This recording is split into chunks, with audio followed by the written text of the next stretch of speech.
જો તમે ખોટી ટ્રેન કે ગલત ટ્રેનમાં સવાર છો, તમારી પાસે બે ઓપ્શન હોય છે. યા તો તમે એ જર્નીને પૂરી કરો, યા તો તમે એ ટ્રેનમાંથી કૂદકો મારો. એટલે એ બે સ્ટેશન પર તમે ઉતરી જાઓ અને તમારે જે મેઇન સ્ટેશન છે, એ તમારું પાછલું સ્ટેશન હતું જ્યાંથી તમે આવ્યા છો ત્યાં પાછળ ગયા. યા તો એ જ સ્ટેશન પરથી તમે એક નવી ટ્રેન ચૂનો અને તમારા ઓરિજિનલ જ્યાં તમને જવું હતું ત્યાંની જર્ની શરૂ કરો. મારી સાથે પણ એવું જ છે અને મેં કયા સ્ટેપ લીધા જેમથી મને એવું લાગે છે કે હું મારી આ પ્રોબ્લેમને સોલ્વ કરી શકું છું. ખોટી ટ્રેનની સવારીમાંથી તમને કૂદકો મારવો હોય તો તમારી પાસે મિનિમમ 4 પોઈન્ટ્સ છે, એટલે 4 સોલ્યુશન હું તમને આપી રહી છું.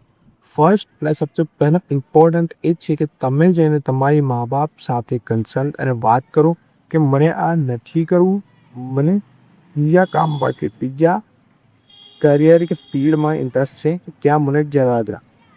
જો તમારા મા બાપ ફ્રી માઇન્ડ અને એજ્યુકેટેડ છે એ તો ચાન્સ વધી જશે કે તમને હા પાડી.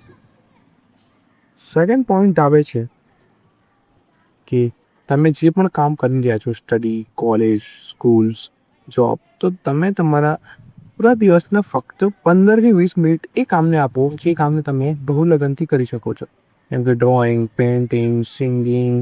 તો તમે જે પણ ફિલ્ડમાં જવા માગો છો એ ફિલ્ડમાં માત્ર 20 મિનિટ છે ને આપો.